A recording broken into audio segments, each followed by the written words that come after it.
બાળમિત્રો, કેટલાક એવા સમૂહો છે કે જે જુદા જુદા વિસ્તારમાં લોકોને પાણી લાવી આપવા માટે સખત મહેનત કરે છે. તેઓ વડીલોને તેમના સમયે પાણીની વ્યવસ્થા વિશે પૂછે છે. તેઓ જૂનાના તળાવ અને નાળા ફરી બંધાવે છે અને નવા પણ બનાવે છે. ચાલો જોઈએ એક સમૂહ જેનું નામ તરુણ ભારત સંઘ છે, તેમણે દડકી માઈને કેવી રીતે મદદ કરી. નમસ્તે બાળમિત્રો, હું લાલો. આ છે રાજસ્થાનના અલવર જિલ્લાનું ગામ. અહીં પાણીની ખૂબ તકલીફ હતી. ઉનાળામાં કૂવા સુકાઈ જતા અને લોકોને ગામ છોડવું પડતું. લાલા, ઘણી વખત તો અમારે આખી રાત પાણી ખેંચવું પડતું. કૂવો સુકાઈ જાય ત્યારે ખૂબ મુશ્કેલી પડતી.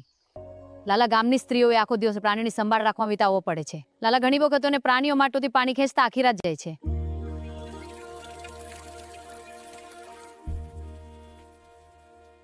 લાલા, ઉનાળામાં જ્યારે કૂવા સુકાઈ જાય છે ત્યારે તેઓએ ગામ છોડવું પડતું હતું.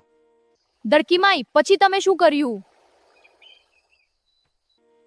લાલા, મેં તરુણ ભારત સંઘના સમૂહ વિશે મને સાંભળ્યું અને મદદ માટે પૂછ્યું અને તેઓ મદદ કરવા તૈયાર થયા. બાળમિત્રો, તરુણ ભારત સંઘના સભ્યોએ ગામના વડીલો પાસેથી જૂની પાણી વ્યવસ્થાની માહિતી મેળવી. પછી તેમણે ગામ લોકો સાથે મળીને કામ શરૂ કર્યું.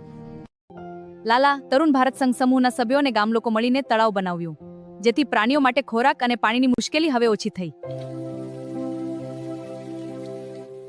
લાલા, હવે તો ગામના લોકોને વધારે દૂધ મળતું થયું. તેઓની કમાણીમાં વધારો થયો.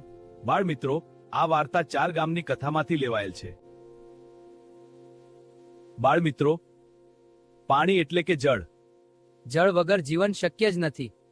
સમજાઈ ગયું? તમે કોઈ સમાચાર પત્રમાં આવા સમાચાર ક્યારેય વાંચ્યા છે? બાળમિત્રો, લોકો તેમની પાણીની પરેશાનીનો ઉકેલ કેવી રીતે લાવે છે? શું તેઓ કોઈ જૂના તળાવ અને વાવનું સમારકામ કરી તેનો ઉપયોગ ફરીથી કરે છે? વિચારજો અને આસપાસનું અવલોકન કરજો. બાળમિત્રો, પાણી આપણા સૌ માટે કેટલું જરૂરી છે એ આપણે જળ એ જીવન પાઠમાંથી વિવિધ સ્થળની મુલાકાત દ્વારા જાણ્યું.